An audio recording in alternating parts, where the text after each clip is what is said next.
किन्नर चुड़ैल। गोरखपुर नाम का एक गांव हुआ करता था। उस गांव में ज्यादा लोग नहीं रहते थे। उस गांव में एक गर्भवती विधवा औरत रहती थी। उस औरत का नाम कमला था।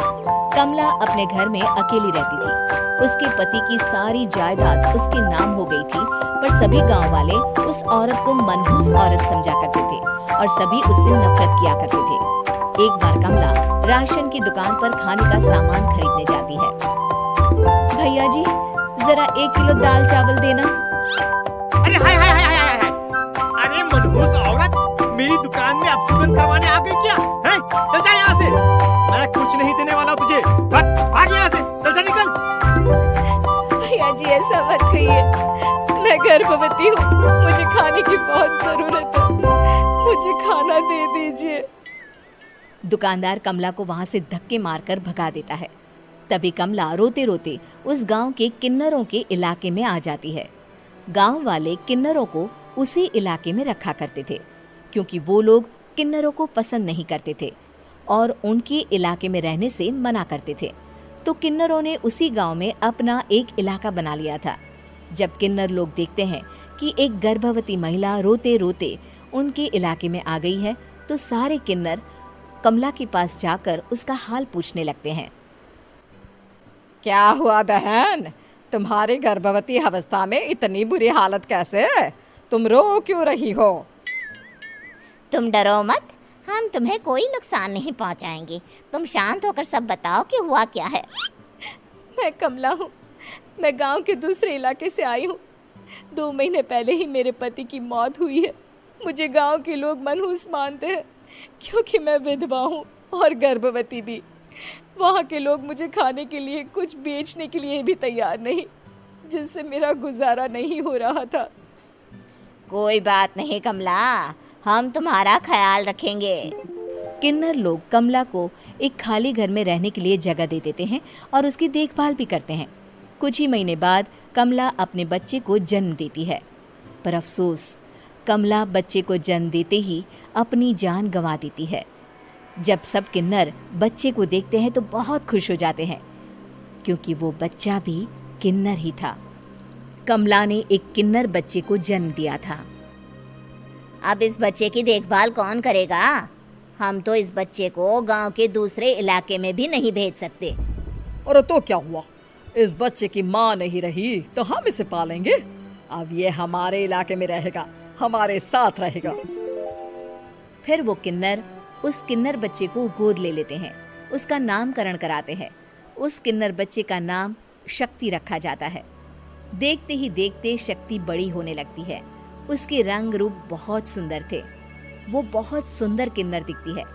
एक दिन शक्ति एक किन्नर से पूछती है, माँ जी सुनिए ना, ये गांव के दूसरे इलाके में भी तो लोग रहते हैं, तो हम वहाँ क्यों नहीं जाते?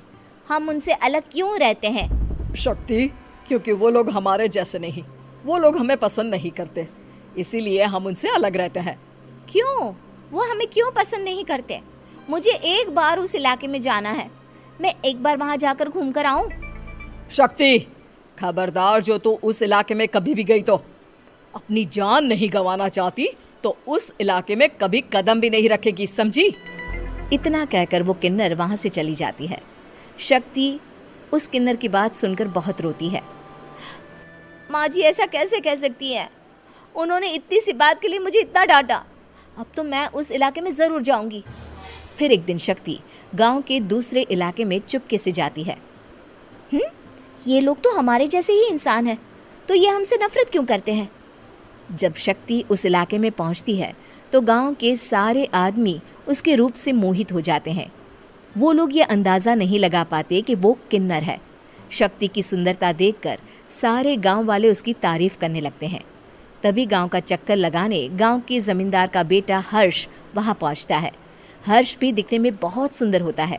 जब हर्ष ने शक्ति को देखा तो वो भी उससे मोहित हो गया, और जब शक्ति की नज़र हर्ष पर पड़ी तो वो हर्ष को देखकर मोहित हो गई। आपको पहले कभी इस गांव में देखा नहीं। इस गांव में आप नए हैं क्या? जी नहीं, वो मैं बस। तभी शक्ति बोलते बोलते रुक जाती है और मन में सोचने लगती है, अगर मैंने इनको बता दिया कि मैं दूसरे इलाके से आई हूँ तो वो समझ जाएंगे कि मैं किन्नर हूँ, इसलिए मुझे इनसे झूठ ही बोलना पड़ेगा।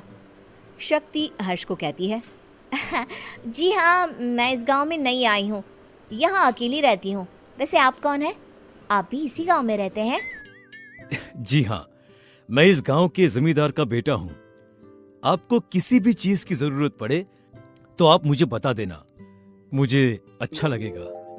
ऐसे ही शक्ति और हर्ष एक दूसरे से रोज मिलने लगते। वो दोनों अपने प्यार का इजहार करने एक दूसरे से मिलने जाते हैं।